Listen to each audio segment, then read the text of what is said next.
Buenos Hola, días. doctor, buenos Buenos días. días, doctor. ¿Cómo Buenos días, están? doctor.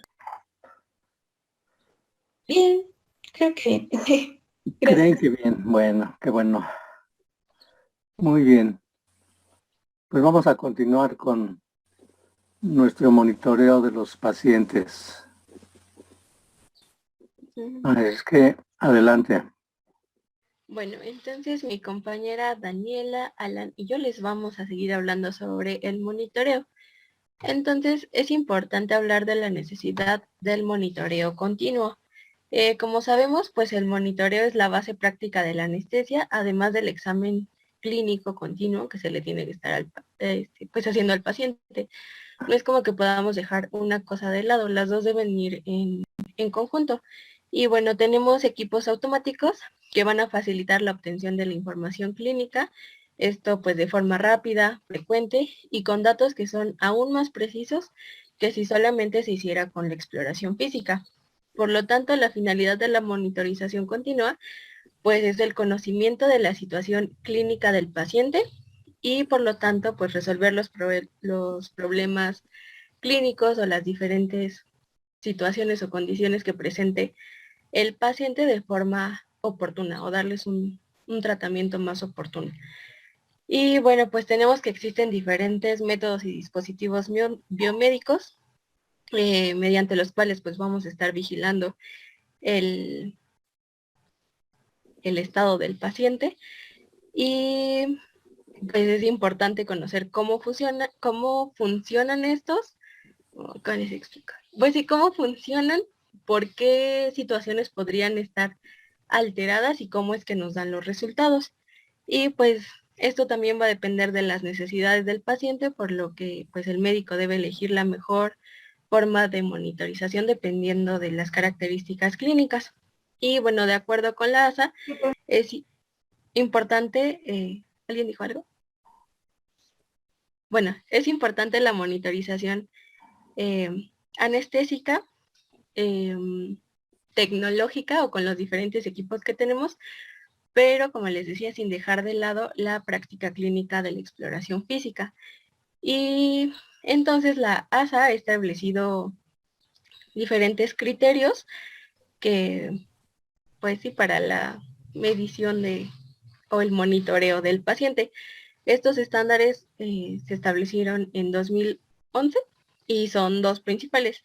El estándar 1 dice que debe ser personal calificado en quirófano que pues esté monitorizando constantemente al paciente y que tenga en cuenta pues todas las características clínicas de cada uno.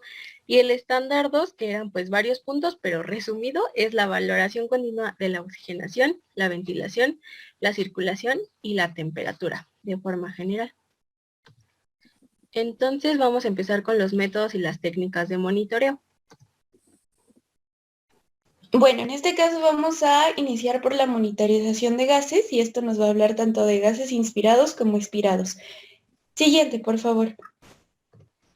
Para iniciar con la monitorización del oxígeno inspirado, vamos a tener el apoyo de tres técnicas para su medición. La primera son las técnicas basadas en el uso de instrumentos paramagnéticos. Estos, dentro de la teoría de su funcionamiento, nos dicen que para que estos registren el paso del aire hacia el organismo, necesitan apoyarse de la energía magnética que tiene cada átomo de oxígeno, que al momento de entrar o ser percibido por el instrumento, pues se registra. La otra son por celdas galvánicas, que estas necesitan de una celda galvánica, como dice ahí, y miden el paso del aire a través de las membranas. Y los métodos o los aparatos con métodos polarográficos que miden el paso del oxígeno a través de filtros de polietileno. Eso como en la parte como teórica, ¿no? Estos son los tres tipos de equipamiento con el que se cuenta para la monitorización de oxígeno inspirado y de acuerdo a la ASA tenemos unas indicaciones y contraindicaciones. Bueno, las indicaciones constan que durante toda la administración de anestesia general se es necesario y es obligatorio que se esté monitorizando la concentración de oxígeno. Y bueno, el uso del equipo realmente depende más de con qué cuenten dentro del hospital, más de con qué o qué mecanismo sugiera el anestesiólogo, ya que a veces pues eso no es algo controlable, pues el equipo ya está ahí asignado. Y bueno, ¿para qué nos sirve esto? Pues es que nos funciona como un predictor de cambios, obviamente, dentro de la oxigenación para ver posteriormente y relacionarlo con lo que es el gasto cardíaco, con el seguimiento del electrocardiograma, entre otros parámetros. Y lo importante de estos monitores es que afortunadamente, como ya son como muy modernos, cualquier cambio dentro de las concentraciones tiende a activar alarmas pues que alertan al personal dentro del quirófano, especialmente el anestesiólogo, sobre pues los cambios de nuestra oxigenación. Y aunque mencionan un apartado de contraindicaciones, realmente no hay ninguna contraindicación para no medir el oxígeno inspirado, así que nada más ahí se los dejo como recordatorio. Además de esto, se sugiere dentro de las recomendaciones que no solo estén estos equipos disponibles para el monitoreo del oxígeno, sino que además se garantice que haya una iluminación correcta y una exposición adecuada del paciente durante los procesos de anestesia y durante todo lo que dure la cirugía, porque recordemos que una de las otras partes importantes durante la valoración de oxigenación, pues es la observación de los tegumentos del paciente, ¿no? La coloración ya es muy indicativa pues de todos estos parámetros. ¿Y por qué? Porque uno no quisiera, pero puede llegar a haber algún caso en que a lo mejor la máquina no esté funcionando bien y no nos indique correctamente los niveles de oxígeno. Por lo tanto, pues es importante mantener siempre alerta a los demás con las características clínicas que presenta el paciente, como la coloración de tegumentos o la hidratación de las mucosas, por ejemplo. Además, hay que tener en cuenta que la monitorización de oxígeno inspirado también ayuda sobre todo para observar la calidad del paciente en sus procesos inspiratorios, lo cual puede orientar al médico principalmente en casos pediátricos, o así lo consulté en las bibliografías, sobre el posible uso tal vez de óxido nitroso u oxígeno complementario que ayude a la inducción de procesos anestésicos. Listo. Siguiente, por favor.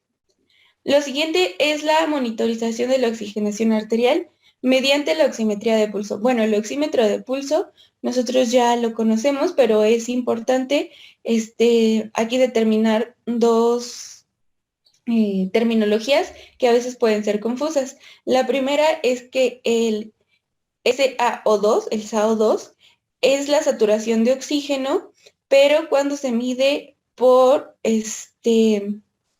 la gasometría.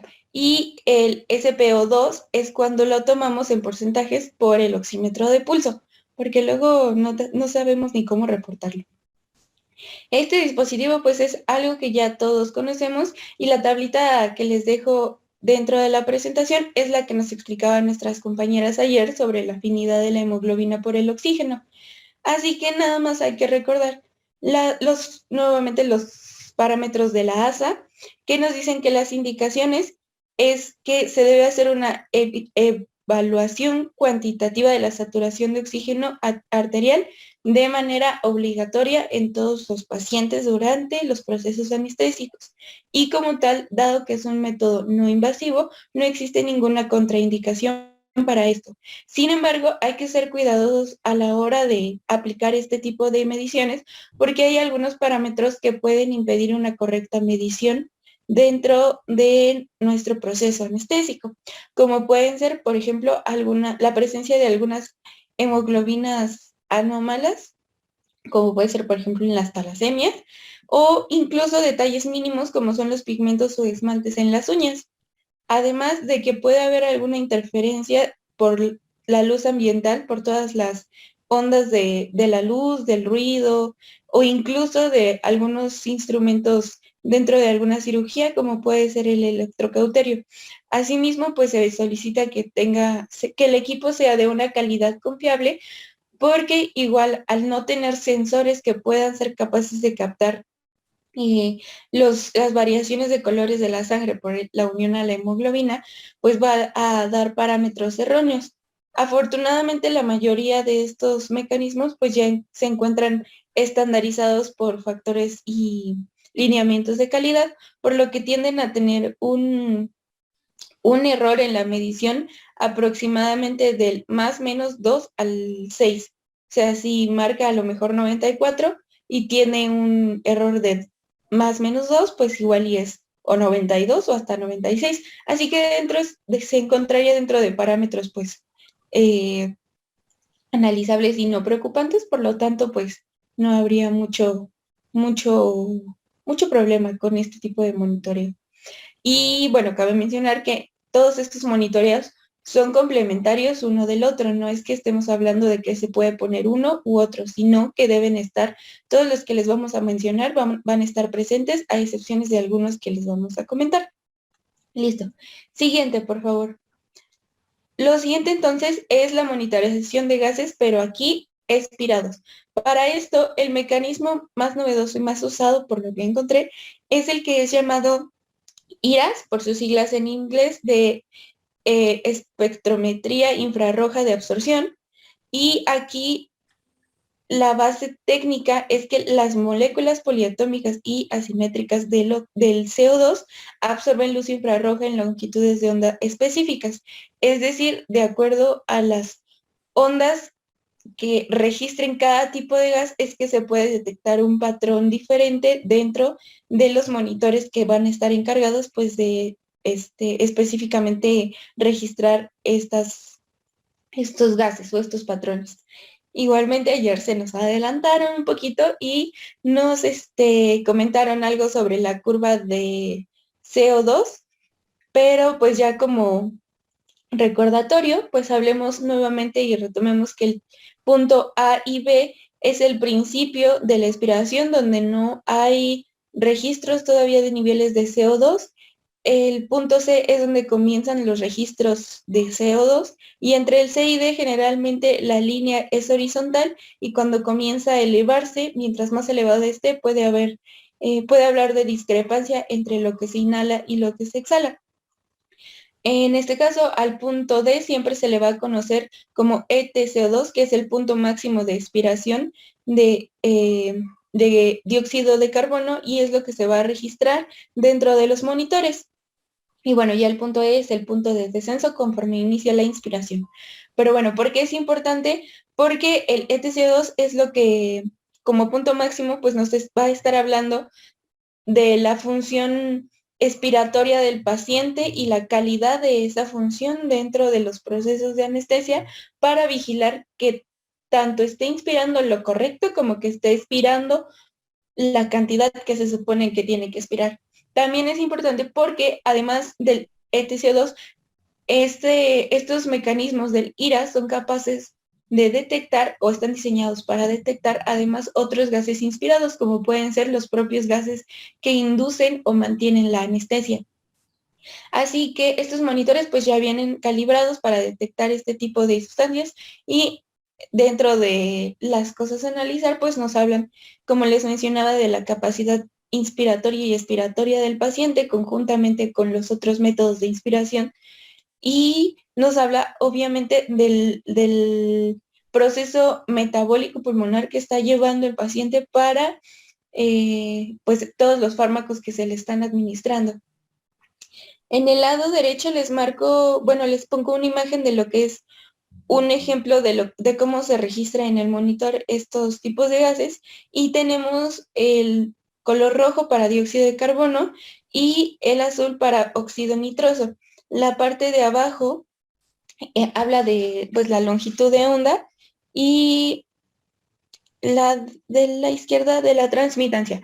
Pero bueno, podemos ver en la parte de abajo donde se ven los 4 segundos como hay un pico de CO2 y un pico de óxido nitroso, pero el óxido nitroso se registra con menos intensidad que el óxido del dióxido de carbono, por lo tanto pues vemos que el paciente está como reteniendo un poquito más el óxido nitroso a diferencia del CO2. Bueno, en cuanto a las indicaciones, Para la anestesia leve no hay como tal una indicación, sin embargo se maneja de tipo obligatorio cuando la anestesia ya cuenta como moderada a profunda. Y mientras tanto, en contraindicaciones, al ser igualmente un método no invasivo, no hay ninguna contraindicación como tal.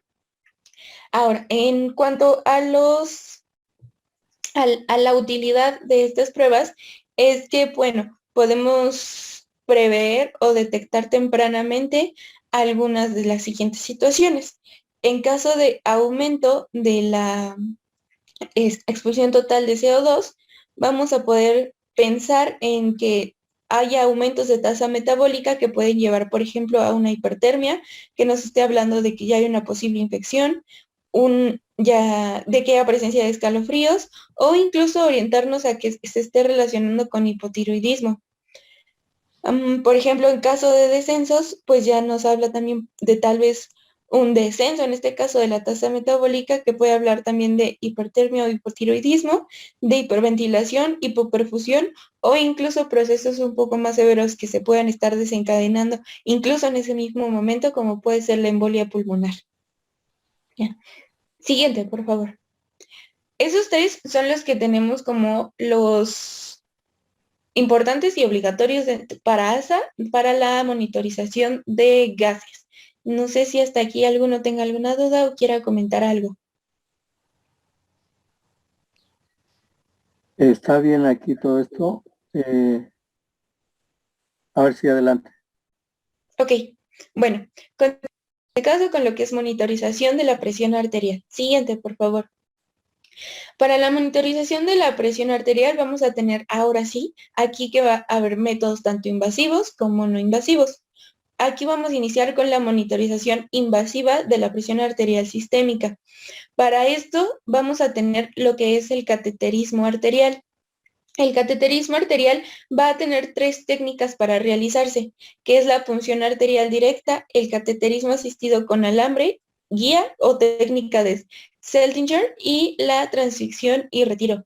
Creo que estas técnicas desafortunadamente no vamos a tener oportunidad de verlas hasta tal vez ya el internado, así que ojalá las veamos porque sí se ven interesantes. Pues si acaso tal vez la punción arterial directa es la que generalmente se utiliza y esa la realizamos con cierta frecuencia en el quirófano y eso es como si fueras a canalizar o a tomar una vena. Lo que pasa es que aquí la arteria pues no la estás viendo, sino básicamente es por eh, localizar la región anatómica donde atraviese y generalmente la que se toma es la arteria radial. Actualmente hay un aparatito que nos va, con una luz, nos va a dibujar los vasos, pero principalmente las venas, ¿sí? Sobre todo, por ejemplo, en aquellos pacientes que son muy obesos y que incluso hasta en las manos se refleja esta situación. En el dorso de la mano no se aprecia ninguna vena a la altura de la muñeca, que es donde generalmente las tomamos. Entonces, con este aparatito, alcanzamos a visualizar el trayecto de de la vena y funcionarlo. Pero, pues es como todos los equipos que van apareciendo para ayudar a mejorar las técnicas o para ayudar a encontrar, en este caso, pues los vasos. La arteria radial se funciona directamente con un punzocat, ¿sí? Del número 20, número 20, o 24, que son los más delgaditos. Y ya todo esto pues lleva una técnica, el prepararlo, no es la punción directa nada más. Se tiene que preparar una solución con heparina para que una vez que se toma la arteria se le pone una llave de 3 vías y ya con la solución heparinizada pues ya no se va a coagular, no se va a tapar y de esta manera nos va a estar ayudando para hacer nuestra toma de gases, de muestras para gases arteriales, así de manera frecuente y sin necesidad de estar funcionando frecuentemente al paciente.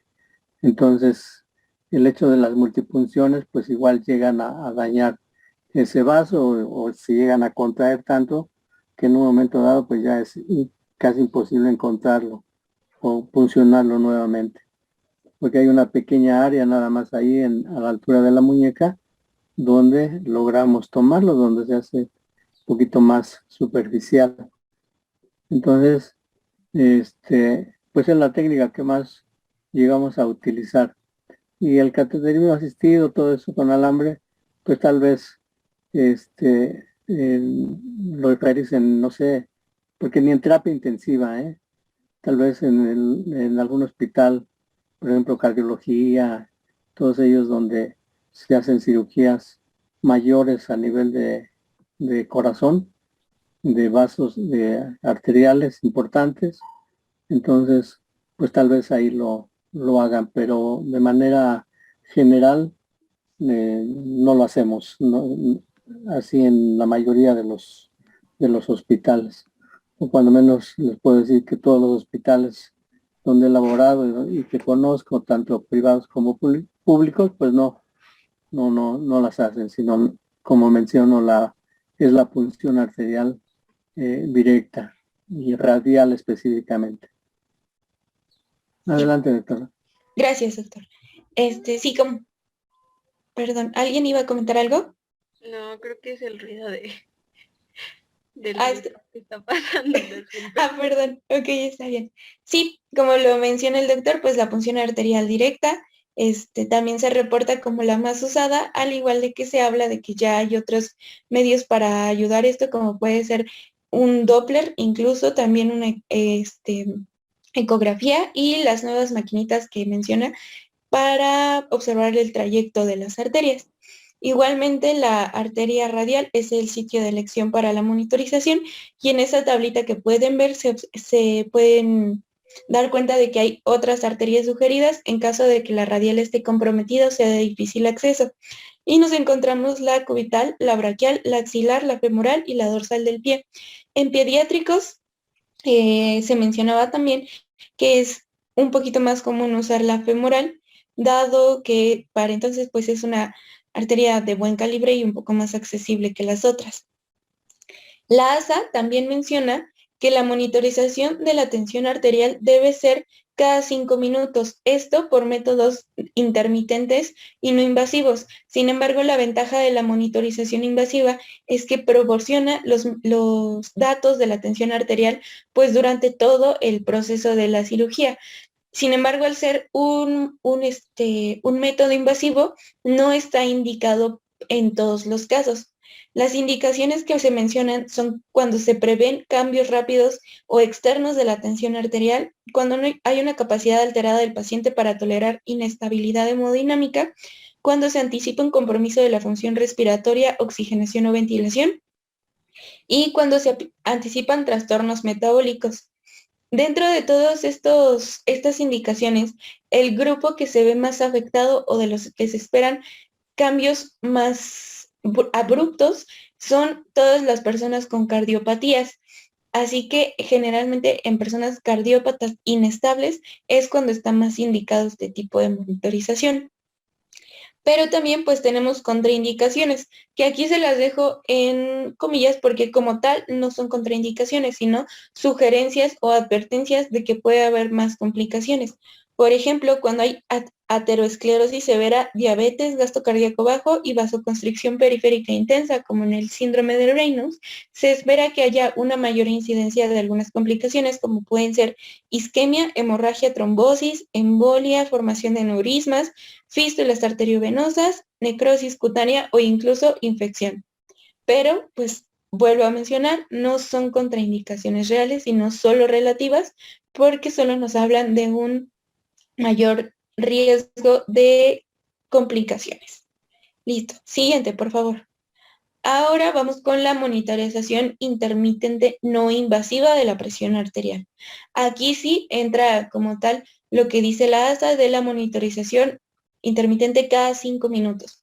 Recordemos que la toma de presión arterial pues tiene 2 puntos clave que son la presión sistólica, luego hay una presión media y una presión diastólica. Aquí se van a usar diferentes equipos con los que ya se cuentan en muchos hospitales, que consisten en medir la presión mediante mediante las ondas que puedan generar, que se generan, las ondas que genera el corazón durante la sístole y la diástole, que pueden ser percibidas por los manguitos de presión y que pueden ser apoyadas por los ruidos del Korotkoff. Recordemos que cuando nosotros tomamos la presión con un baumanómetro normal, pues estamos no solo al pendiente de los movimientos que se pueden observar en el manguito, sino que también tenemos que escuchar esos ruidos como indicativo de cuando retorna o cuando volvemos a escuchar el ruido cardíaco, ¿no? Pero hay monitores que ya sin necesidad del apoyo de un estetoscopio, registran estas presiones dentro de los monitores. Algunos de los equipos se los pongo ahí abajo como de manera ilustrativa. Hay una gran variedad y cada uno trae como sus propias regiones donde pueden usarse, cómo colocarse o a qué presión llenarse. Así que eso es más como de familiarizarse con el monitor que estamos usando. Y las indicaciones pues ya están ahí dadas por la ASA, ¿no? Cada 5 minutos de manera obligatoria. Y las contraindicaciones como tal van a ser únicamente cuando haya alguna lesión traumática, como puede ser una fractura ósea local, cuando hay alguna herida abierta en la extremidad donde se va a aplicar el tensiómetro, cuando puede haber fístulas arteriovenosas, cuando esté un catéter central insertado que pueda dificultar la toma y que pueda comprometer el funcionamiento del catéter, y cuando haya habido una resección de ganglios linfáticos axilares, porque puede predisponer a que se genere un edema. Y recordemos que todas estas contraindicaciones van porque los tensiómetros pues obviamente ejercen una presión sobre el miembro al elevarse a presiones superiores, dentro de las que generalmente se encontraría un paciente estable, pues con el fin de garantizar una toma correcta. Así que por eso estas son las contraindicaciones. Listo. Ahora sí. La siguiente es la monitorización de la presión venosa central y presión cardíaca derecha. Aquí nuevamente nos encontramos con un método de tipo invasivo, que va a ser el catéter venoso central y el cateterismo arterial pulmonar. Las indicaciones para esto es cuando haya cambios rápidos o grandes en el volumen intravascular y cuando el gasto urinario pueda ser inexacto o no esté disponible. Bueno, esto para el catéter venoso central. Y cuando es cateterismo arterial pulmonar es cuando haya presencia de hipertensión pulmonar grave, para ayudar a distinguir o identificar un choque cardiogénico y uno no cardiogénico. Al igual que el cateterismo arterial, estos no se encuentran dentro de la ASA como monitorización obligatoria en todos los casos, porque como ya lo hemos mencionado, solo se recomienda para algunos casos en los que los pacientes son hemodinámicamente inestables. Por lo tanto, pues eso hay que tenerlo en cuenta. Bueno, aquí en la imagen, en el pequeño diagrama que podrán ver, es una de las comparaciones de cómo funciona un electrocardiograma con un catéter venoso central. En el catéter venoso central, que es la parte de abajo, vamos a tener la presencia de ondas que van a corresponder a lo que es principalmente, o se van a ver reflejadas sobre todo a lo que es la parte de la repolarización ventricular. Por ejemplo, como lo pueden ver en la onda C y la onda B, que corresponde a toda esta parte como de, digámoslo en términos sencillos, de relajación cardíaca, ¿no? Y, por ejemplo, en caso de la A, habla más del trabajo auricular. Por eso hay que estar como muy pendientes de esta parte del catéter venoso central cuando está disponible, porque en caso de la A, como neumotecnia, les voy a decir que está relacionada siempre con A de aurícula. Entonces, cualquier cambio en el patrón de onda en la parte A, pues nos va a estar hablando de que hay una patología, o que está habiendo algún problema auricular, como puede ser una fibrilación, un flúter o algo. En cuanto a la parte C, pues nos habla más de la parte ventricular, ¿no? Correspondiente al el electrocardiograma. Por lo tanto, también esta parte de la función venosa central nos habla mucho en relación a la presión cardíaca derecha. Si vemos cambios en el patrón C, bueno, de la onda C, del monitoreo del catéter venoso central, nos está hablando igual de problemas del esfuerzo cardíaco, ya sea por un sobreesfuerzo, un exceso de la contracción, como que no esté respondiendo adecuadamente. Y eso, pues, en teoría, o siendo obvios en cuanto a la onda, si se eleva es porque hay mucha presión, si se baja es porque baja la presión. Y como les repito, está relacionado directamente con las cavidades cardíacas derechas, por eso como que la monitorización es en general de presión venosa central y presión cardíaca derecha. Ahora, ya hemos visto o se nos ha mencionado, creo, en repetidas ocasiones que el catéter venoso central conlleva a varias complicaciones porque es un método delicado. Para empezar, recordemos que el catéter venoso central se inserta preferentemente en la yugular derecha porque hay menos riesgo de perforaciones y es un trayecto más sencillo hacia nuestra cavidad cardíaca. Sin embargo, ya actualmente no es necesario que el catéter esté insertado hasta el corazón, lo que también pues representa una ventaja. Pero hablando un poco más de lo que son las complicaciones, lo que vamos a tener más o se presenta con mayor frecuencia son las arritmias menores y las taquicardias o fibrilaciones ventriculares. Esto se da inicialmente cuando se está insertando el catéter.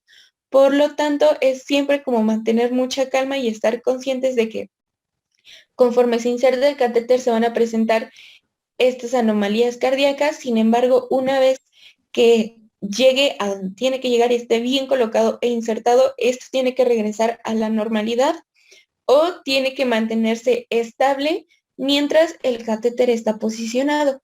¿A qué voy con esto? A que inmediatamente que se está colocando el catéter no hay que entrar en pánico en que nuestro paciente está cayendo en arritmias, fibrilaciones, taquicardias u otros eventos cardíacos, porque pueden ser propios del procedimiento, ya que se llegan a presentar de manera general de un 0.3% hasta casi un 70% de los casos. Además de esto, pues otras complicaciones pueden ser sobre todo las infecciones, ya que hasta el 34.8% de los pacientes con un catéter venoso central tienden a tener cultivos positivos de algún microorganismo en la punta del catéter que, bueno, los puede llevar incluso a problemas como sepsis generalizada. Y bueno, ya otros problemas un poco menos comunes pueden ser punciones arteriales secundarias, la formación de tromboflebitis, trombosis venosa o incluso hasta infarto pulmonar, o derivar en algunos otros problemas cardíacos como el bloqueo cardíaco de las de His o bloqueos de ramas, especialmente la rama derecha. Pero bueno, o sea, hay que considerar, ¿no?, el riesgo-beneficio y como espero que algunos de nosotros ya nos hayamos dado cuenta, en muchos padecimientos pues sí es como casi indispensable un catéter venoso central, ya que no solo tiene funciones para monitorización anestésica, sino que representa pues una fuente importante para una administración rápida de medicamentos, para un monitoreo de líquidos y incluso incluso para tomas de muestras de laboratorio. Listo, siguiente, por favor.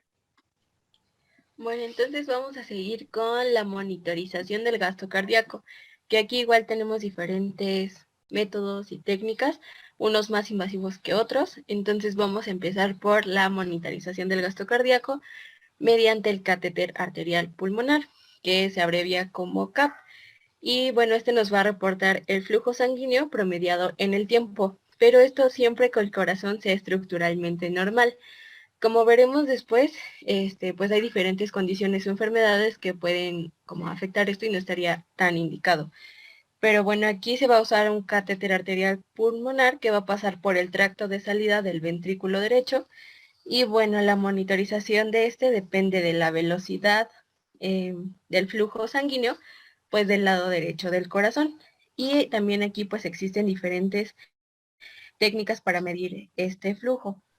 Una de ellas se basa en la dilución, que esto va a ser mediante el paso del flujo sanguíneo de una cantidad que se denomina como indicador, que este puede ser un pigmento, el contenido de oxígeno, a lo que se le llama como método de Fick, o del CO2, que ese sería el método de Fick indirecto, pero también puede ser por una técnica de termodilución, que aquí va a ser pues una medición de la temperatura que se hace cerca de la punta del catéter arterial pulmonar con un sensor térmico.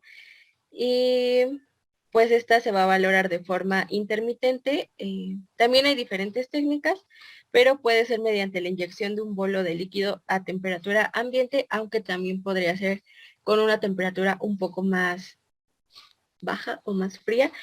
Y bueno, este utiliza un filamento en espiral que va a aplicar una señal calórica de baja potencia tanto en la aurícula como en el ventrículo derechos de forma cíclica, y pues el sensor térmico va a detectar un cambio de la temperatura y por lo tanto pues va a enviar esa información para generar una curva de termodilución. Y entonces el gasto cardíaco se va a calcular pues con la curva de temperatura sanguínea, la capacidad calórica específica, la densidad tanto de la sangre como del producto que se está inyectando, el volumen del líquido inyectado y el tamaño del catéter que se va a usar. Y pues cuando se está haciendo la monitorización continua, esto nos va a permitir identificar si hay cambios agudos en el rendimiento ventricular cuando se produzcan estos cambios. Y para el uso e interpretación, eh, aquí hay que tomar en cuenta el ciclo respiratorio, ya que pueden cambiar ahí los cálculos, pero estas variaciones se van a reducir si este se mide en el momento de la inspiración máxima o puede ser también al final de la expiración. El ritmo y el volumen de inyección aquí deben ser constantes. Y bueno, las computadoras requieren que se retrasen las mediciones de 30 a 90 segundos para poder estabilizar el ambiente térmico. Los resultados se van a dar en litro por minuto y también es importante tener una posición correcta del catéter porque eso nos podría dar pues alteraciones en los resultados. Y en cuanto a las indicaciones, pues tenemos que es necesaria para determinar algunos factores fisiológicos, como la tasa de aporte de oxígeno a tejidos periféricos, que lo vamos a ver un poquito después, pero también está indicado para infección grave, choque cardiogénico o dependencia de ionotrópicos. Entonces, para lo que les decía de los tejidos, también tenemos lo que es el CAP oximétrico, que este va a utilizar la espectrofotometría para identificar la saturación de la sangre venosa, a lo que se le pone el nombrecito de SbO2, y pues esto nos permite calcular la tasa de extracción de oxígeno de los tejidos periféricos. Para esto se usa la formulita que les puse ahí, que sería la tasa de extracción de oxígeno de los tejidos periféricos. El 13.8 es el factor de conversión para la capacidad transportadora de oxígeno de la hemoglobina por la concentración de la hemoglobina, por el gasto cardíaco que es reportado en litros sobre minutos, por la diferencia entre la saturación arterial y la venosa mixta de oxígeno. Aunque esta técnica del catéter arterial, su uso ha como ido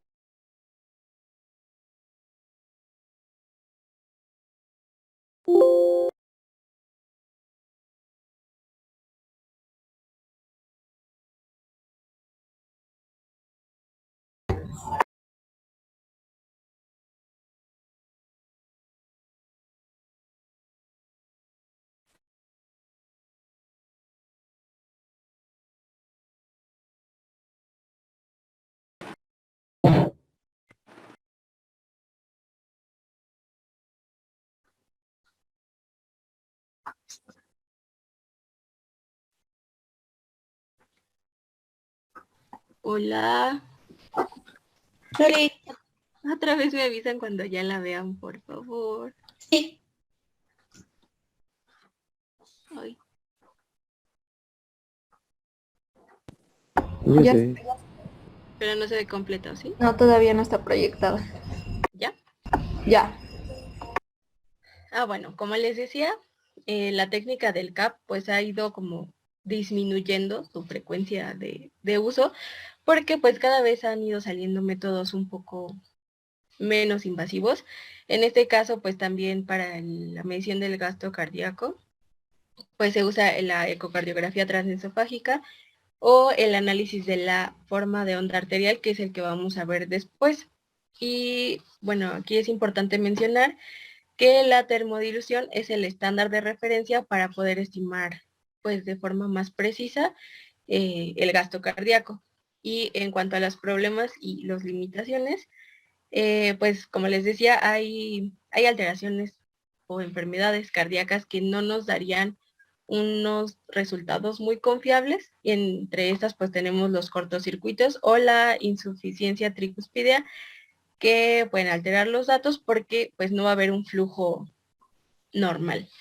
Y pues rara vez se usa en pacientes pediátricos, pero se tiene una alternativa que es la TDAF, que es la termodilución arterial femoral, que pues igual relaciona los cálculos semejantes a lo del método de Fick, y pues tienen como menor riesgo cuando se instalan al paciente, y esto pues también nos evita la posibilidad de ocasionar un neumotórax o de una lesión a la arteria pulmonar.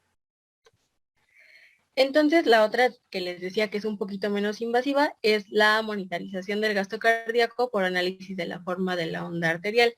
Aquí también tenemos pues diferentes formas, pero en general existen 3 dispositivos comerciales que son basados en las lecturas de la presión arterial periférica mediante un catéter arterial, que son las que les puse ahí, que es la FlowTrack, que sería la primera imagen, luego la PICO y la LITCO, que estas pues miden de forma directa las fluctuaciones de la presión arterial y la frecuencia cardíaca, a partir de lo cual pues van a estimar el volumen sistólico. Entonces ahí les puse la formulita, que sería gasto cardíaco es igual a frecuencia cardíaca por volumen sistólico. Pero tenemos un dispositivo más reciente, que es el ClearSight, que pues usa un manguito para la presión arterial dactilar, y pues no es invasivo a comparación de los otros, y pues se infla y se desinfla de forma dinámica para intentar rastrear la presión arterial de la arteria radial. Entonces, pues este dispositivo lo que va a hacer es que va a estar como comprimiendo el dedo, generando una presión con el manguito, mientras que se ilumina con una luz infrarroja. Entonces, las pulsaciones arteriales hacen que el volumen de sangre aumente, y pues también aumente la absorción de la luz que entra a la hemoglobina, y por lo tanto, pues la presión y la luz se van a mantener constantes, y esto nos va a reflejar la pulsación arterial. Y aquí pues es importante mencionar también que uno de los modelos matemáticos más importantes que permiten el análisis de esta onda arterial es el modelo matemático de Winkelsen, y que pues eran unos cálculos ahí un poco extraños, pero crea una ecuación de continuidad, y pues aunque la sangre es incompresible, o sea que no se puede comprimir, la arteria sí es distensible, por lo que el volumen que va a entrar y va a salir de un segmento arterial pues puede ser diferente.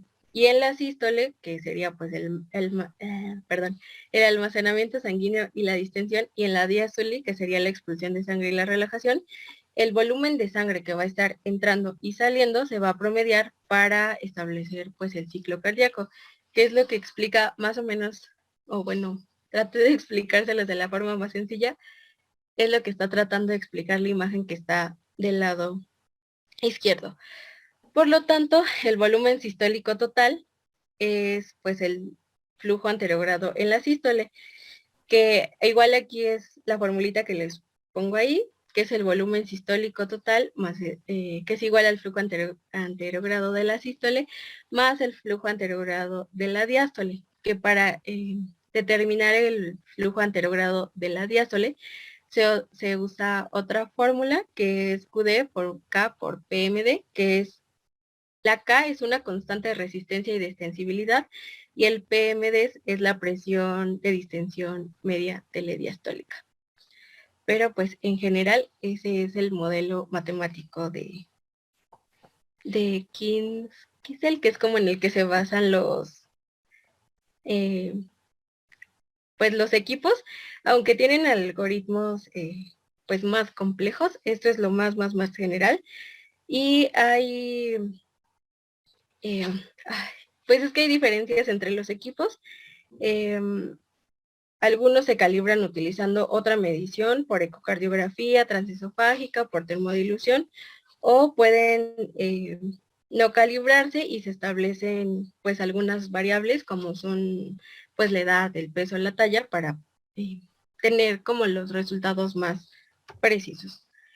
Entonces, en el uso de interpretación, como les decía, los monitores del gasto cardíaco usan un equipo estándar para el cateterismo arterial y puede ser que tenemos los que no están calibrados y los que están calibrados. Entonces, los no calibrados, como es el FlowTrack y el LiDCO Rapid, requieren información del paciente, o que son las variables que tendríamos que establecer ahí, que sería la edad, la talla, el peso y el sexo.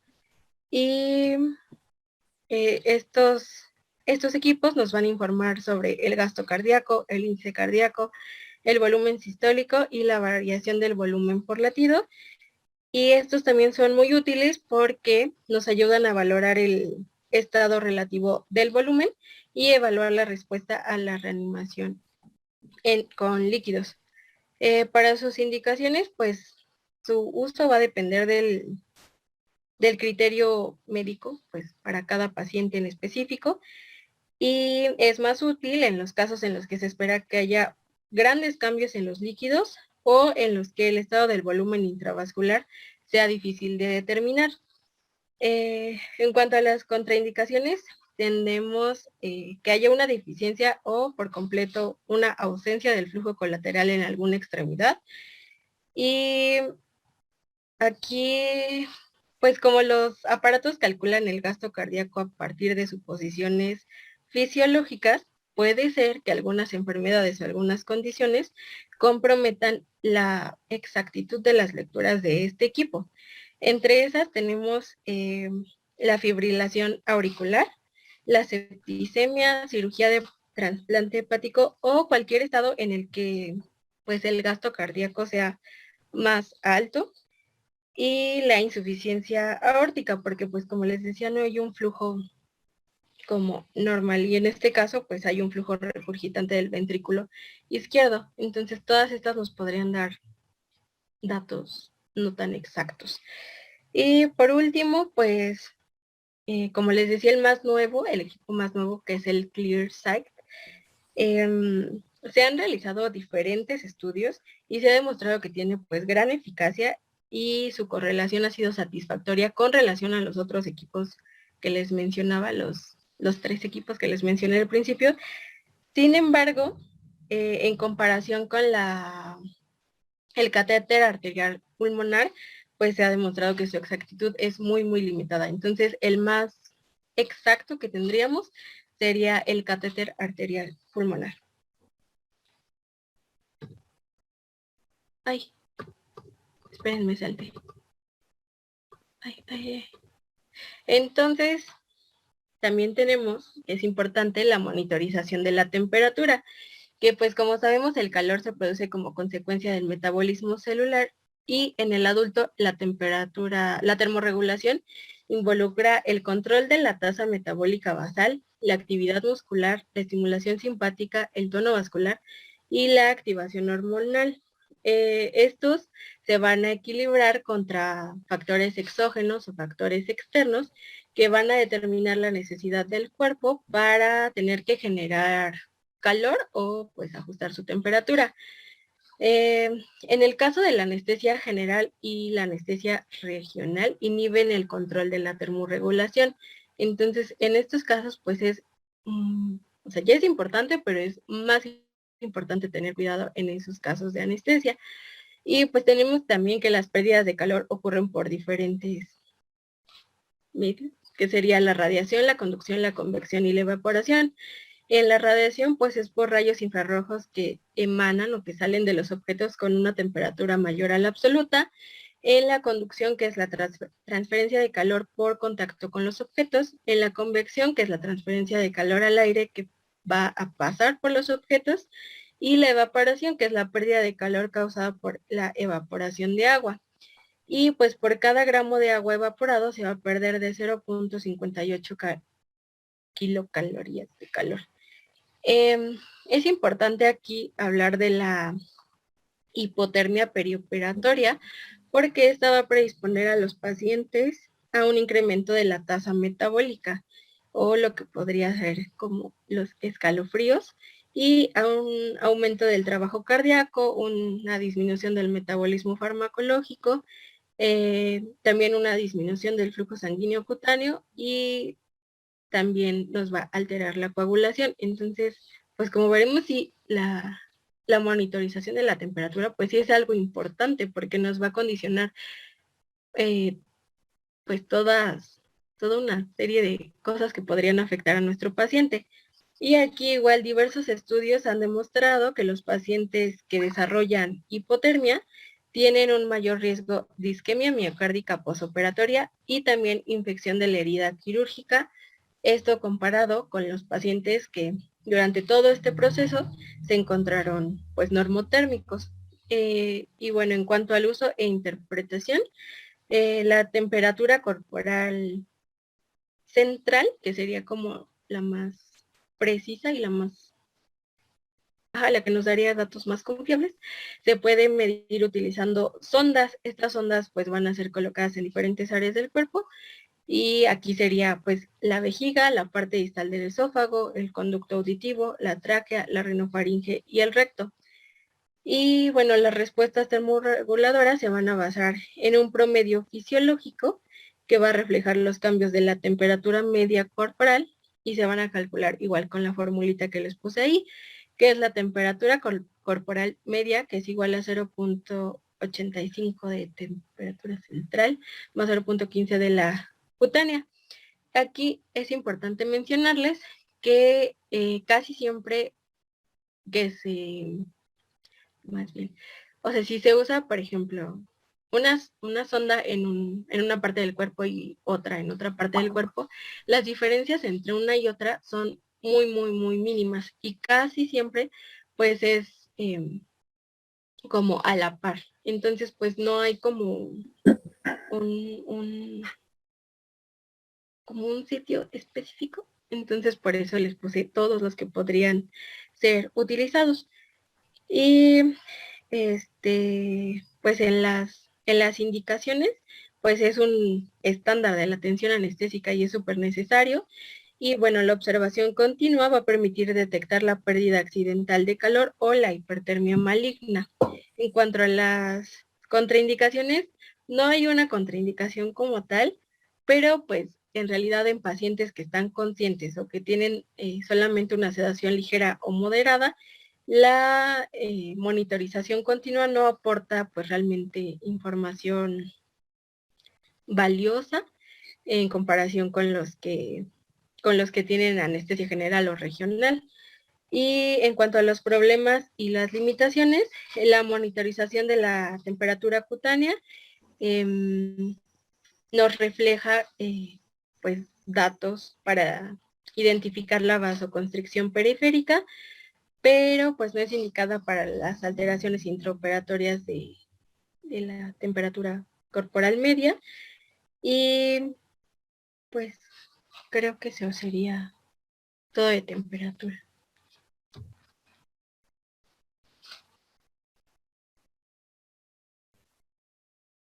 Hola. Sí, siguiente, por fin.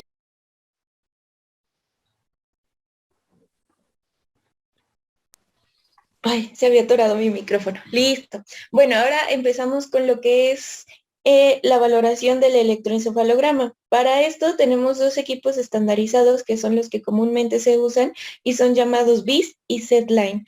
Lo que estos hacen es que al colocarse electrodos en la frente son capaces de medir la actividad de los hemisferios cerebrales y, bueno, específicamente de aquellos pues que se relacionan con la conciencia, que son pues los lóbulos temporales, ¿no? Por eso se colocan los electrodos en la frente.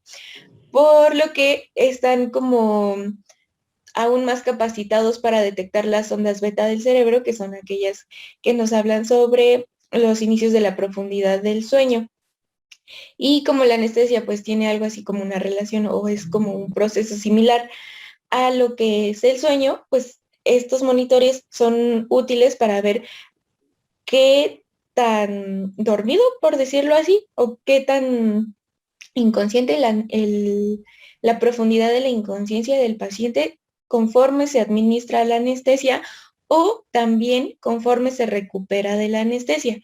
Como pueden ver, estos son las cuatro imágenes que tienen ahí, son del mismo paciente y cambian las ondas registradas, cambian la amplitud de la onda registrada conforme la administración de Propofol. En la primera, pues está desde 0.0 microgramos y observamos pues una onda no tan amplia que tiene patrones como variables que nos habla de un sistema alerta del paciente y conforme empieza a aumentar la concentración de propofol en el organismo, observamos cómo las amplitudes comienzan a dispararse y se vuelven más y más y más amplias.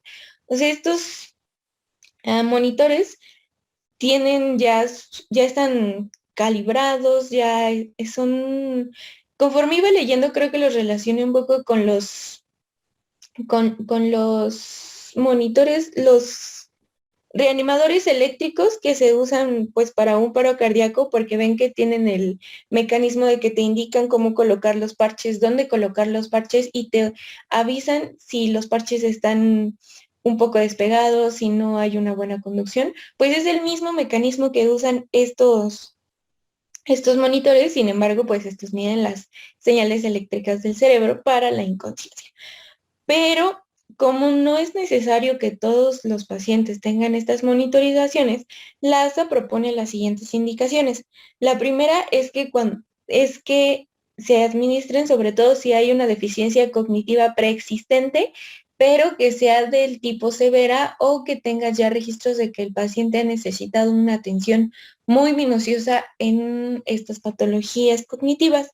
La otra es cuando hay alguna alteración sensorial importante, cuando la cirugía sea de urgencia y sea, o que implique un compromiso, pues en general fisiológico importante, cuando haya cesáreas bajo anestesia general, cuando haya laparotomías por traumatismos o cirugías en pacientes graves con inestabilidad igualmente hemodinámica.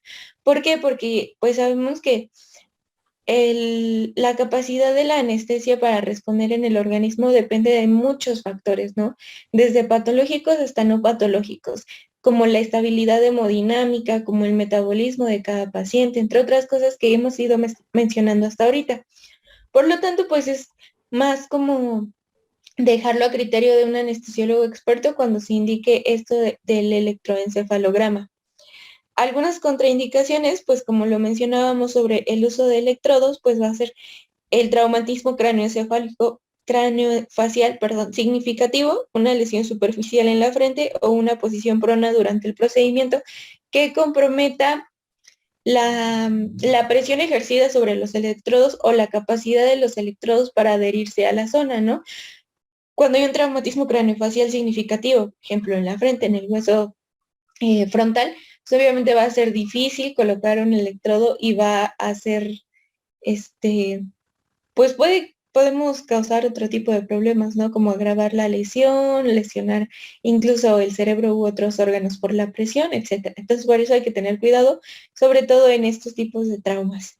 Y bueno, la ventaja de estos mecanismos, pues ya es que vienen calibrados, como se los mencionaba, están estandarizados y sí requieren obviamente de una buena interpretación y de un buen entrenamiento para seleccionar en qué casos van y no van y cómo medir conforme a esto también la administración extra de anestesia o cómo ir bajando los niveles de anestesia para que el paciente se recupere, pero a comparación creo de otros equipos, o mínimo por lo que leí, y aunque implica la parte neurológica, analizarlos no resulta ser tan complicado como otros.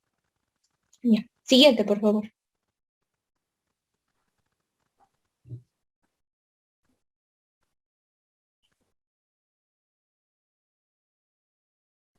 Hola, ¿ya cambió? Creo que No, no me deja cambiar. A ver, esperen. Mm, ya, ¿no? sí. Bueno, ahora además de la conciencia, este es algo así como un método, la escala de Richmond sobre sedación y agitación, que ayuda principalmente a observar mm, cómo está respondiendo el organismo a la anestesia. La escala la tenemos en diferentes puntos que van desde el +4 al -5. Nos habla también de las características del paciente, como por ejemplo que esté perdón, que esté combativo, que esté muy agitado, que esté en alerta y calma, que esté un poco adormecido, que ya se vean patrones de sedación ligera, de sedación moderada, de sedación profunda, o que ya esté incluso muy, muy sedado, que ya no tenga respuesta. Y nos da la descripción de cada una de las escalas para que nosotros lo tengamos en cuenta y nos dice como cuáles son las medidas que debemos tener, que sea, por ejemplo, del +4 al 0, únicamente presentarse en observación e ir analizando su comportamiento conforme hace efecto la anestesia, que es para que vaya descendiendo, o conforme se recupere de la anestesia, que vaya aumentando. Y lo siguiente es de -1 a -3, ya aplicar estímulos como sea la voz para ir poco a poco estimulando al paciente a reaccionar, o del -4 al -5, que ya implica tocar al paciente, agitar al paciente para que recupere un poco la conciencia. Esta es nada más una escala como de apoyo, porque no cuenta como tal, como un método de monitorización, pero pues es útil para ir observando los cambios del paciente conforme se le induce a un proceso de anestesia. Listo. Siguiente, por favor.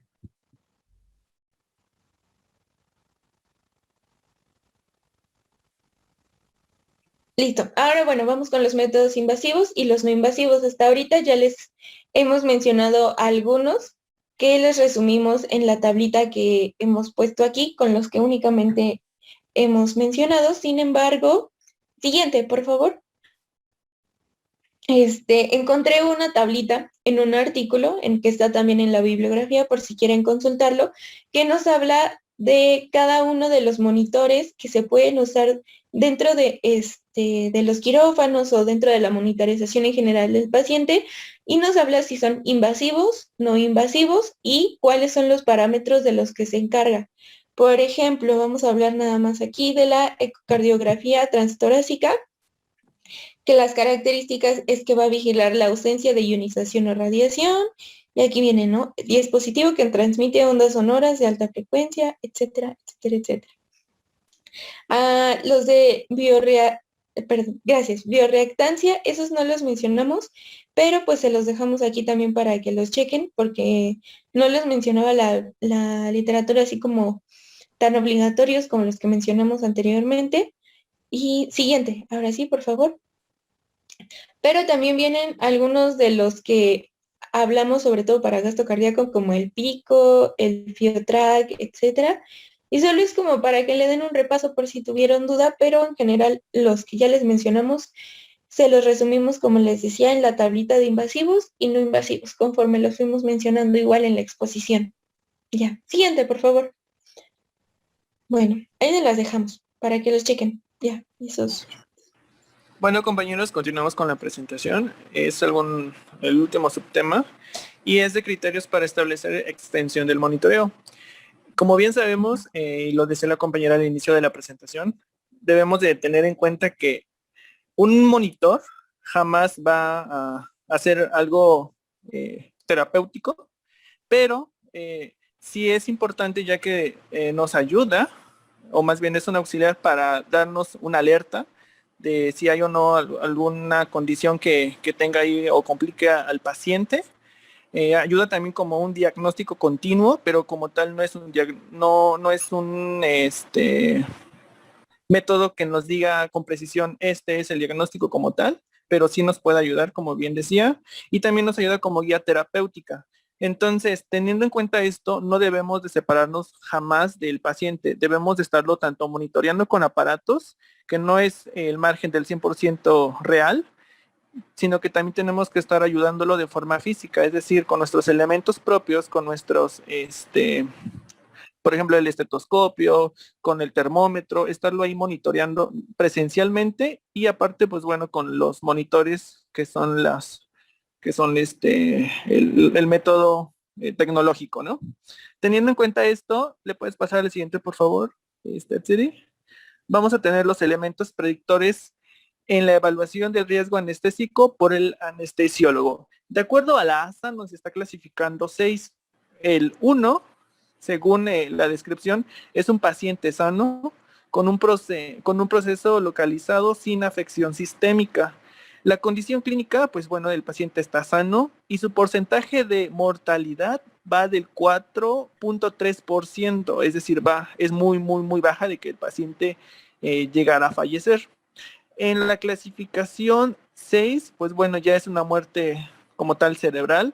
La mortalidad ya es mayor del 67%, entonces pues la probabilidad es que pues ya definitivamente no hay un avance o alcance para que podamos restablecer al paciente. Obviamente no lo va a hacer, pero por ejemplo, si nos encontramos en uno que es en clasificación de acuerdo a la ASA en 3, es, según la descripción, un paciente con enfermedad sistémica grave, pero no incapacitante. Aquí su porcentaje de mortalidad va del 25%. Esto es indispensable porque es como le vamos a dar continuidad a nuestros pacientes en cuanto a monitoreo. Incluso esto se va a valorar principalmente en la UCI, que es de unidades de cuidados intensivos. A estos pacientes se les tiene que estar monitoreando casi las 24 horas, por los dos métodos que les decía, tecnológico, por todas esas pantallas que les han estado comentando mis compañeras, y de forma presencial nosotros con nuestro estetoscopio, con nuestro termómetro y todas las demás que ya comentaban mis compañeras. ¿Le puedes pasar a la siguiente, por favor?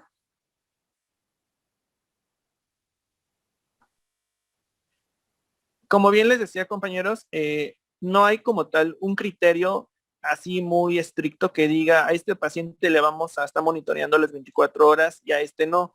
De hecho, cada organismo responde de forma diferente. Por lo tanto, se le debe de dar una valoración continua a todos por igual. Entonces, hay algunos que van a progresar de forma buena o positiva, por lo tanto, los requerimientos tanto del médico presencial no van a ser tan marcados o tan estrictos, pero sí cuando están en cuidados intensivos aquellos pacientes, donde su estado de salud pues sí es muy crítico.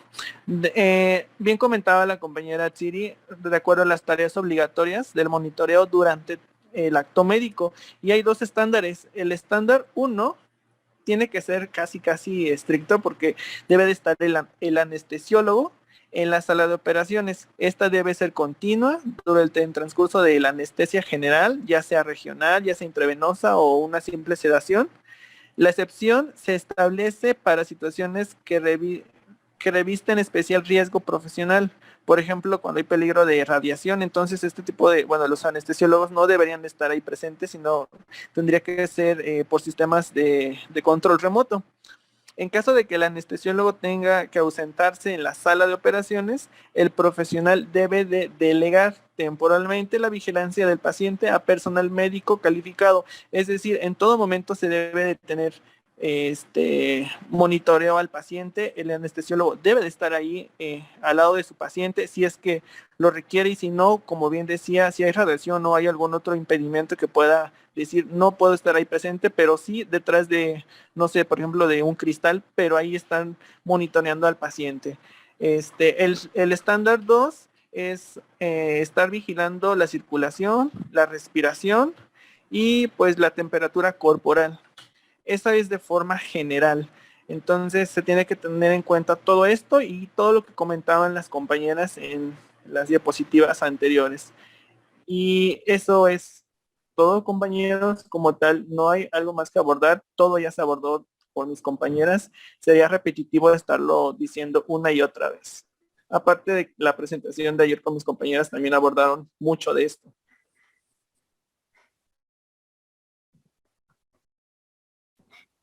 Muy bien. Vamos a hacer algunos comentarios al respecto de toda esta monitorización. Y vamos a ver, por ejemplo, donde mencionaban acerca de la monitorización de oxígeno. ¿Sí me escuchan, verdad? Sí, doctor, sí se escucha. Donde se mencionaba acerca de la monitorización de oxígeno. Pues todo esto, cuando veamos las partes, los componentes de las máquinas de anestesia, vamos a ver que estos equipos tienen varios sensores, entre ellos unos sensores de oxígeno. Y bien mencionaban también de que pues todos estos equipos ya vienen calibrados de tal manera que nos van a facilitar nuestra tarea. Y así sabremos que estamos aportando una buena cantidad de oxígeno a nuestro paciente. De hecho, en las pantallas de las máquinas vienen algunos avisos, ¿sí? De que, por ejemplo, si hay flujos bajos, si hay alguna obstrucción, que si la saturación no se está tomando correctamente, nos está avisando la máquina. No va a sonar así como una alarma. Por eso es que debemos estar pendientes todo el tiempo de nuestro monitor y de nuestro paciente, claro está. Pero en lo que respecta al equipo, la calibración que viene ya debe ser suficiente indicarnos de manera digital cómo se está comportando nuestro paciente durante el transanestésico. Estos sensores deben cambiarse frecuentemente, tienen una vida media aproximada de 3 meses, ¿sí? Para que la máquina esté funcionando correctamente. Además de que, por otro lado, cada vez que se utiliza una máquina de anestesia, debemos pasarle un chequeo, ¿sí? Ya nos va a indicar si existe alguna alteración en alguno de estos sensores, si existe alguna alteración en alguno de sus componentes. Y de esta manera, pues nos damos cuenta de que si la utilizamos, podemos tener algún problema con nuestro paciente. Es tarea, todo se va enlazando. Es tarea de la dirección del hospital, del jefe de mantenimiento, del jefe de servicio, ¿sí? Del departamento de biomédica, de los hospitales, de que estos equipos estén funcionando correctamente. También es obligación del anestesiólogo checar su máquina todos los días antes de que empiece a trabajar, porque si no lo hace y hay alguna falla que se pase por alto y tiene problemas durante el transoperatorio, estas máquinas tienen son electrónicas, ya la mayoría de ellas tienen tarjetas de memoria donde se guarda todo el récord de cómo se ha estado usando la máquina. Entonces, a veces son omisiones por parte del anestesiólogo y se llegan a presentar algunos problemas con los pacientes. Entonces, de esta manera, siguiendo todos estos pasos de el chequeo, del cambio oportuno de los consumibles de las máquinas de anestesia, podemos evitarnos estos problemas. Algo frecuente que llega a suceder es con la cal sodada. Ustedes ven que hay un depósito de unos gránulos a un lado de la máquina de anestesia, no sé si la han observado. De ahí que este dispositivo nos sirve para que el CO2 que está exhalando el paciente se retenga ahí y ya no lo reinhale el paciente. Por ejemplo, hace rato mencionaban acerca de la monitorización del CO2, de si había una reinhalación de CO2, pudiera ser en un momento dado cuando esta cal sodada esté completamente saturada. Esto debemos cambiarla prácticamente todos los días y nos va a avisar de que ya no sirve porque de manera normal, sin usarse, es de un tono blanco y ya una vez que está, que ya no sirve, torna a un color violeta. Entonces, todas esas situaciones debemos estar pendientes para evitarnos problemas en nuestro paciente, ¿sí? Nuestro monitor va a tener en un momento dado fallas momentáneas, pero no porque esté descompuesto el equipo, sino por el uso de otros equipos eléctricos. En este caso, mencionaban ustedes el electrocauterio. Cada vez que se utiliza, hay interferencia en nuestro monitor y se altera lo que es, sobre todo, el registro electrocardiográfico y en ocasiones el oxígeno. Pero, bueno, esto es de manera momentánea. También mencionaban acerca de la necesidad de estar pendiente de los pacientes, muy cierto, porque pues no nos vamos a confiar al funcionamiento de nuestro monitor. Tenemos que observar a nuestro paciente, tenemos que aplicar la clínica. Muchas veces nos llegan pacientes que son fumadores crónicos, entonces tienen cianosis labial, ¿sí? Se ven cianóticos o se ven oscuros esos labios. Pacientes, de acuerdo a las regiones del país de donde procedan, igualmente, de acuerdo a su tez, los labios son oscuros. Entonces, pues esto en un momento dado nos puede sorprender y decir, bueno, pues creo que no está oxigenando bien, pero si ya lo monitorizamos, ya le ponemos nuestros equipos, vemos que se encuentran saturando adecuadamente. Entonces, son a veces pequeños detalles que se pasan por alto y nos causan sobresalto en un momento de ver a nuestro paciente que está intubado, pero que tiene la coloración de los labios oscura, pero nuestro monitor nos está diciendo que tiene buena saturación, ¿sí? Eso por un lado. Por otro lado, pacientes, por ejemplo, pacientes obesos, pacientes con apnea obstructiva del sueño, que son cuellos cortos, sus labios a veces igualmente son muy oscuros y también debemos de tener mucho cuidado en ellos porque cuando estamos haciendo la inducción anestésica, si no los saturamos completamente de oxígeno, es decir, no los ventilamos o les aportamos oxígeno cuando menos unos 3, 5 minutos para saturar completamente esa hemoglobina, ¿sí? Eh, nos llegan a causar problemas de saturaciones muy importantes durante la inducción, y sobre todo cuando hay problemas para intubarlos de primera intención. Entonces ahí sí ya se presenta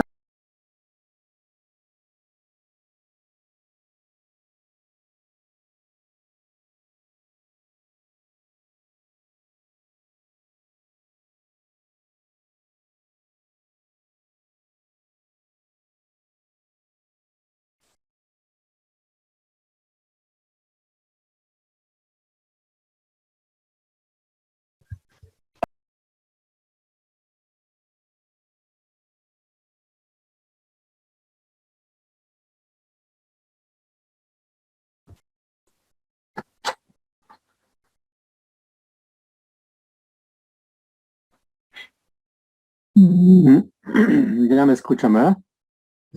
Sí, Doc. Sí, ok. Bien.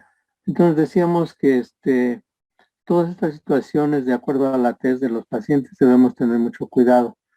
Sobre todo, hacer nuestras anotaciones correspondientes en nuestras notas preanestésicas.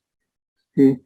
Todo esto porque les digo, si no lo anotamos o no lo observamos, nos puede asaltar la duda de si estaba en esas condiciones cuando recibimos al paciente. Entonces ya nuestros equipos nos van a estar siendo de gran utilidad para el manejo y llevar a buen término nuestra técnica anestésica. Los monitores igualmente se pueden programar de acuerdo a los parámetros. Por ejemplo, la tensión arterial cada 5 minutos, cada 3 minutos, cada 15 minutos. Lo común es que sea cada 5 minutos. ¿Sí? En relación a esta TEA, cuando se hace de manera invasiva, el catéter intraarterial que estamos colocando lo podemos conectar a un transductor y conectarlo al monitor y nos va a estar dando las tensiones arteriales medias. Pero si no contamos con eso en el quirófano y necesitamos hacerlo, podemos conectarlo a un baumanómetro. ¿Sí? Ya una vez que sea de los baumanómetros estándar, ¿no? Sí, que son manuales. Entonces, ya conectamos el equipo de venoclisis a la manguerita del baumanómetro y esto nos va a estar dando la presión media del paciente. Sí, es otro método pues que rápidamente podemos instalar en nuestro paciente si es que no tenemos el transductor. Y difícilmente hay transductores en las salas de quirófano para hacer esta medición, pero con esto que les menciono podemos sustituirlo y nos está dando una presión media. Aparte de que los monitores ya de manera automática nos dan una presión arterial media. Entonces ya podemos comparar todo esto que en verdad sea algo semejante y de esta manera saber que nuestro paciente está en buenas condiciones. Se considera que una presión arterial media de 60 milímetros de mercurio es suficiente para tener una buena perfusión en los tejidos. ¿Sí? Respecto a la PVC, pues igual es una ayuda, como sabemos, para el manejo de nuestros líquidos en un momento dado. Pero en ocasiones, como no se les hacen controles a la colocación del catéter, pues no sabemos si nos está dando una medición exacta. Y más bien es algo, esta PVC, pues generalmente ya no la vemos con frecuencia en nuestro paciente o en el paciente normal, en el paciente sano, a pesar de que haya tenido un sangrado muy importante, pues no hacemos la colocación de este catéter. Y una vez colocado, pues sí, muy cierto, es una vía de entrada de gérmenes. Y si nuestro paciente está en un momento dado inmunocomprometido, pues vamos a facilitar los procesos infecciosos que pueden llegar desde una simple bacteriemia hasta una sepsis importante. En cuanto al gasto cardíaco, la medición del gasto cardíaco, pues esto con todos los equipos nuevos, sobre todo los de los ecocardiogramas transesofágicos, pues ya se han ido adaptando de tal manera que hacen estas mediciones y como mencionábamos ayer, pues no se hace en todos los pacientes, sino que únicamente en los centros de alta especialidad y específicamente de cirugía de tórax, cirugía de corazón. En cuanto al catéter de la arteria pulmonar, fuimos pues algunos de los pioneros en cuanto al uso de este equipo cuando se empezaban a hacer las cirugías de corazón, sobre todo de recambios valvulares, más bien de cambios valvulares mitrales en Centro Médico La Raza. Entonces de ahí que hacíamos ya el catéter lo colocaban en terapia intensiva y de ahí el paciente pasaba a quirófano y lo regresábamos. Ya se encargaba terapia intensiva de hacer todas estas mediciones para saber cómo estaba este funcionamiento cardíaco. Se seguirá utilizando en algunos pacientes en específico, pero ya no de una manera así o de una manera general en cada uno de los pacientes. Además de que este catéter de Swan-Ganz pues ha ido yendo en disminución su uso. En cuanto a la temperatura, pues igual todos los monitores traen un cable que podemos colocar en esófago, en oído, ¿sí? Incluso en nariz, en cavidad nasal, y de ahí ir monitorizando nuestra temperatura. Los ambientes en el quirófano muchas veces son muy fríos. La temperatura que debe tener, pues sí debe ser fría por una razón, porque de esta manera se inhibe el crecimiento bacteriano, pero en esa área. Pero en ocasiones sí se excede un poquito, que nuestro paciente está con la piel erizada, la piel chinita, ¿no? Y pues el personal igualmente. Entonces debe haber una temperatura agradable para todo el personal, pero tendiendo a ser fría. El equipo del BIS, pues sí, nos va a medir esa profundidad anestésica y dentro del funcionamiento de esto nos ha ido facilitando el hecho de que tengan ya de manera digital hasta qué estado de profundidad anestésico se encuentra el paciente. Ya lo habíamos mencionado el día de ayer, antier, de que estando por arriba de 90 o casi 100%, pues el paciente está completamente despierto. Llevando la profundidad anestésica o la sedación a niveles de 30, pues ya estamos hablando de una profundidad anestésica muy intensa. Entonces, si nos quedamos entre los parámetros, en un parámetro de 40 a 60, pues estamos teniendo eh, una profundidad o una calidad de anestesia buena para que el paciente se encuentre sin ninguna molestia. Son equipos que, pues por su costo, no existen en la mayoría de los hospitales. Aquí donde más lo utilizábamos es en los hospitales del Grupo Ángeles. Ahí están completamente equipados, han estado a la vanguardia en cuanto a estos equipos. Y pues de esta manera vamos con todos estos equipos, con todos estos monitores, nos vamos a dar cuenta cuál es la evolución de nuestros pacientes durante cada cirugía. Y una cosa muy importante que mencionaban al último acerca con el compañero que habló de los criterios de extensión, el anestesiólogo no debe salirse del quirófano. Pues efectivamente no debemos salirnos del quirófano durante un acto anestésico, ¿sí? Salvo de manera momentánea cuando estén tomando rayos X con el equipo de fluoroscopía, ¿sí? Porque igual todos estos equipos a la larga sí causan daño en el personal y entonces pues no salimos, qué sé yo, un minuto, suficiente, ¿verdad?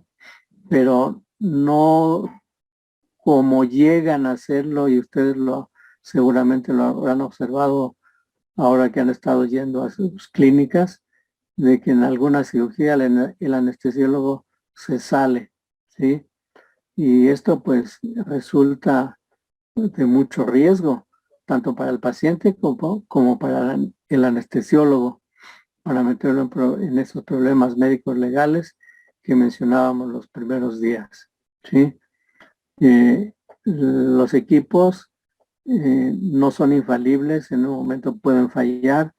Las conexiones de nuestro circuito anestésico con la sonda endotraqueal, como alguna vez ha sucedido, se llegan a desprender de la conexión del tubo endotraqueal, ¿sí? Y no sino, al momento de darnos cuenta no sabemos cuánto tiempo ha pasado y si el paciente ha estado en hipoxia. Pero como les decía, esto lo podemos ver rápidamente en nuestro monitor por la memoria que tienen en ir registrando los, los signos vitales, la saturación de oxígeno. Pero pues son eventos que se llegan a presentar pues de manera fortuita, ¿verdad? Pero para todo esto pues debemos de tener la precaución de asegurar todas estas conexiones para evitarnos estos problemas. Y sí, como mencioné algún momento, si le ponemos alguna sustancia a nuestro paciente que va a deprimir su estado de conciencia, su función respiratoria, todo eso, no lo debemos dejar, pues menos cuando está con una anestesia general total, donde está dependiendo completamente de la máquina de anestesia, si es que tiene ventilador, aunque la mayoría los tiene, no como anteriormente, que no todas las máquinas tenían este complemento y teníamos que estar dándole a la bolsa de reinhalación con la mano todo el tiempo. Entonces, pues la aparición de todos estos equipos para el manejo de los pacientes desde el punto de vista anestésico han facilitado el trabajo del anestesiólogo, ¿sí? Pero como bien mencionaban también, pues debemos conocer el funcionamiento de cada uno de estos equipos. Actualmente, cuando veamos lo de intubación endotraqueal, han aparecido infinidad de aditamentos para intubar a nuestro paciente. Ya los mencionaremos en su momento, porque anteriormente únicamente se contaba con una hoja recta y una hoja curva y un conductor. Un conductor no es otra cosa nada más que era un alambre de cobre que se introducía dentro de la sonda endotraqueal para darle cierta forma para intubar al paciente. Sobre todo en los pacientes con esos malampatis de 4, ¿sí? O pacientes obesos, pacientes con cuello corto, que iban o que representan una gran dificultad para intubarlos, ¿sí? Entonces todo esto lo mencionaremos y la aparición de todos estos equipos pues nos ha facilitado en gran medida nuestro trabajo. Y de esta manera, pues todos los días llegamos a utilizarlos, ya que todos los días se presentan casos diferentes que tenemos que solucionar. Y aquí es una habilidad que va adquiriendo el anestesiólogo en el manejo de todos estos, del paciente quirúrgico, porque generalmente es el último que conoce al paciente que se va a operar, ¿sí? Entonces nuestra evaluación debe ser precisa para planear nuestra técnica anestésica, ¿sí? Entonces cada paciente representa un reto, ¿sí? Para su manejo. El día de ayer precisamente manejamos una paciente obesa con cuello corto, valga la expresión, eran dos pelotitas pegadas, ¿no? No se le veía el cuello, para nada. Pero gracias a todos estos equipos que les digo, llegamos a contar, pues nos facilitan en gran medida nuestro trabajo, ¿sí? Bien. ¿Algún comentario por parte de ustedes?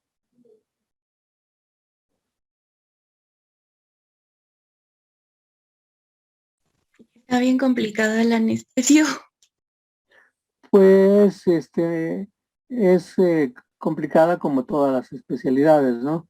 Únicamente que pues hay que ir conociendo cada paciente, cada patología, eh, cada abordaje. Te puedo decir, por ejemplo, que cada vez que nos presentan un paciente, ya mentalmente lo estamos visualizando, ¿sí? De cómo está. Y desde ese momento empezamos a planear nuestra técnica anestésica, aún sin tener todos los antecedentes, ¿sí? Por ejemplo, estos pacientes obesos, dices, bueno, pues lo van a operar de la vesícula, ¿no? O lo van a operar del apéndice, lo van a operar de una cadera.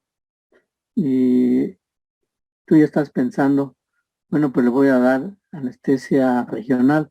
A muchos compañeros les gusta dar anestesia regional para vesículas, ¿sí? Entonces, bueno, pues eso ya es decisión de cada quien, ¿sí? Él lo planea de esa manera. Entonces, te digo, nos presentan al paciente y ya estamos diciendo, bueno, pues vamos a manejarlo con un bloqueo, ¿sí? Pero ya lo vemos y ya nos dicen que tiene plaquetas de 60,000 o de 40,000, pero que ya tienen su kit de plaquetas. Bueno, pues ya, pero aunque tengan ese kit, pues no, ahí valoras, lo bloqueo o no lo bloqueo, ¿sí? Entonces ya ahí cambias tu manera de pensar y dices, bueno, pues mejor lo voy a anestesiar general, ¿no? Pacientes con lesiones de antebrazo. Por ejemplo, hace poco tuve una paciente con ya tres veces operada del antebrazo, con una osteomielitis a nivel del cúbito, ¿sí?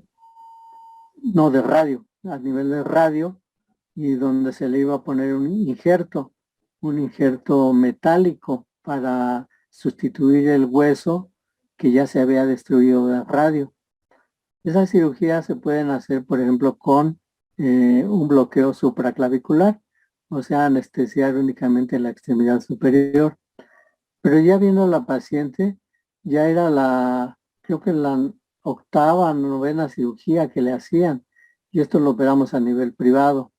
Entonces ya la habían operado en el seguro, no sé qué tantos lugares más, y no había quedado bien. Entonces, pues ya cuando el cirujano me avisa que vamos a operar esa paciente de su antebrazo, pues yo inmediatamente pienso, bueno, pues la voy a bloquear, ¿no? ¿Sí? Pero ya conociendo al paciente, paciente novena cirugía, ¿sí? Paciente pues, angustiada, el saber cómo va a estar su brazo. Entonces ya en ese momento, después de platicar con ella, le digo, bueno, pues la vamos a dormir, le vamos a dar anestesia general. Incluso a veces el cirujano con el que trabajo, ¿qué no la vas a bloquear? Le digo, no, no, no, esta vez la voy a dormir por esto y por esto otro, ¿sí? Entonces, pues ya tienes que adaptarte a las condiciones del paciente, ¿sí? Muchos compañeros igualmente prefieren anestesiar de manera regional, o sea, un bloqueo para problemas de apéndice. A mí no me gusta. A mí no me gusta por la posición que llega a adquirir a veces el apéndice en cada paciente. Hay apéndices muy largos y son retrocecales y generalmente se extienden hacia arriba, ¿sí? Entonces, el bloqueo no les da la analgesia suficiente, sobre todo si el cirujano empieza a explorar o empieza a traccionar los tejidos de la parte alta del abdomen. Entonces el paciente se va a estar quejando, va a estar, pues va a estar mal, no va a tener la analgesia suficiente para que puedan trabajar los cirujanos. Y termina uno sedándolos, poniéndoles por vía intravenosa fármacos para dormirlos. Entonces, de ahí que prefiero en esos pacientes mejor anestesia general y el cirujano puede trabajar y traccionar los tejidos pues de la manera que tenga que hacerlo. Otros cirujanos son muy bruscos en el manejo de los tejidos, entonces también provocan molestia en el paciente. Entonces cada paciente nos va diciendo prácticamente qué tipo de anestesia necesita.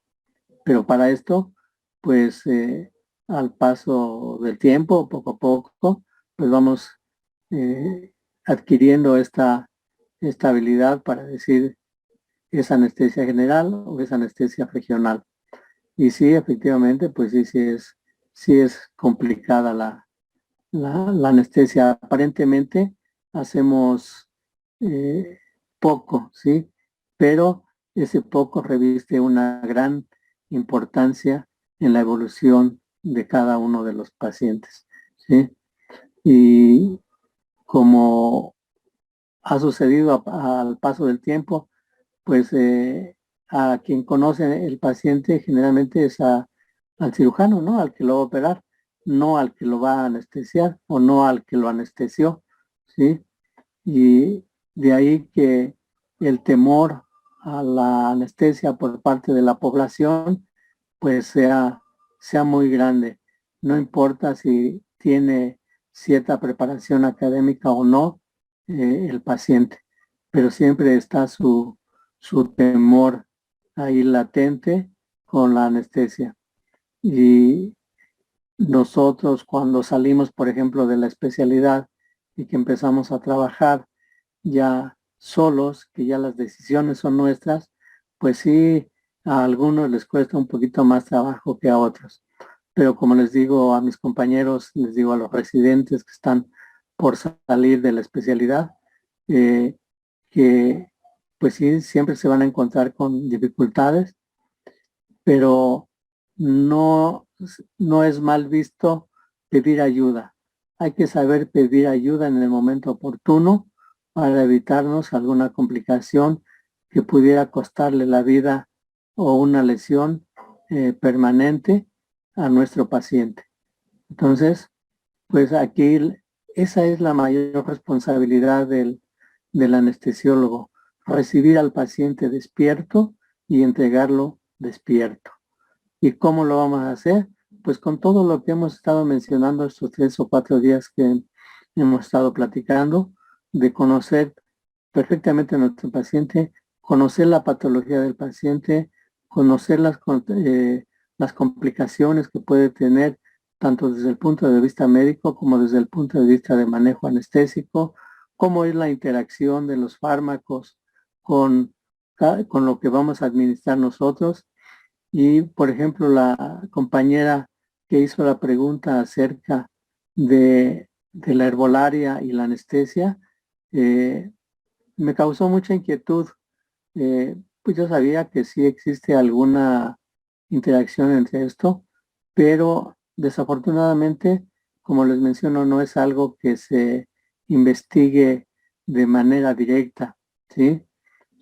A veces los pacientes nos dicen, pues es que he estado tomando la hierba tal, y ustedes habrán mencionado, por ejemplo, oído mencionar la hierba de San Juan, el ginkgo biloba, ¿sí? El jengibre, todos estos en verdad tienen una sinergia con lo que estamos administrando nosotros desde el punto de vista anestésico y complicaciones. Por ahí les voy a presentar luego rápidamente la interacción que hay entre fármacos y la herbolaria. Y la mayoría, pues, dices, caramba, cierto, ¿no? Lo que estaba pasando. en el paciente. ¿Se acuerdan que les mencionaba de ese paciente que no despertaba? Pues yo creo que utilizaba alguno de estos de estas hierbas y muchas de ellas son precisamente como sedantes, ¿sí? Y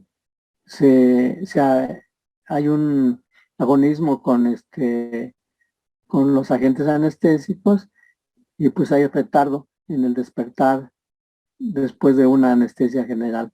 Entonces, pues sí eh, es difícil la anestesia, no nada más es intubar, no nada más es bloquear, sino conocer, como les decía, todas las patologías, adquirir la habilidad para aplicar nuestras técnicas, la habilidad para bloquear, la habilidad para intubar. Todos los pacientes, les digo, son un caso especial y todos los días tenemos que resolverlo. Pero ha sido de gran ayuda al paso del tiempo la aparición de todos estos equipos para nuestro monitoreo y para llevar a cabo nuestras técnicas anestésicas. Hace algunos años, tal vez como unos 10 años más o menos, 10, 12 años, empezaron a aparecer los equipos de bloqueo para pacientes obesos, ¿sí?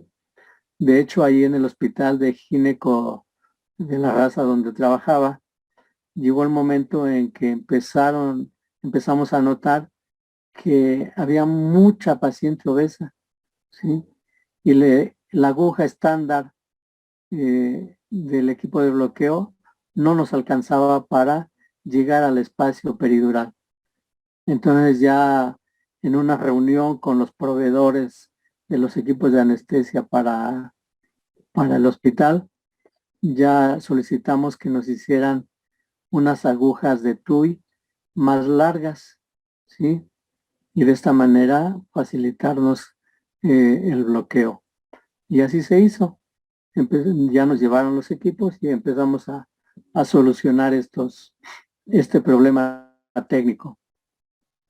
Y de esta manera, bueno, pues se pudo hacer o se pudieron hacer todas estas cirugías. Entonces, la aparición de todos estos equipos cada vez nos ha facilitado nuestro trabajo. Y como les digo, ya lo veremos, sobre todo en el equipo de intubación, cuando veamos el tema de intubación, todos los equipos que hay actualmente para hacerlos y cuál ha sido la evolución de los mismos.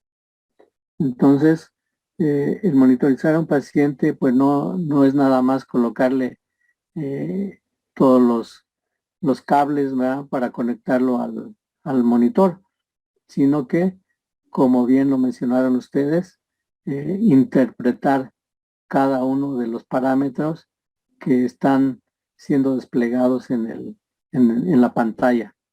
Y de esta manera, pues, dar resolución y no tener complicaciones en el manejo de nuestro paciente, ¿verdad? Bien. ¿Algún otro comentario por parte de ustedes? ¿Alguna duda? Creo que no, doctor. Bueno, pues entonces ya vamos viendo a ver quién de ustedes se inclina por ser anestesiólogo. Está muy interesante, doctor. Nada ¿Verdad? más que muy complejo, sí. Pues sí, pero así, te digo, así son todas las especialidades. ¿Eh? Sí, pero muy, muy interesante. Yo creo que yo sí me inclinaría. A ver qué Bien, dice el futuro. pues sí, ya eso el tiempo lo dirá, ¿no? Muy bien. Si no hay ninguna otra pregunta, y pues aquí lo dejamos y nos vemos mañana.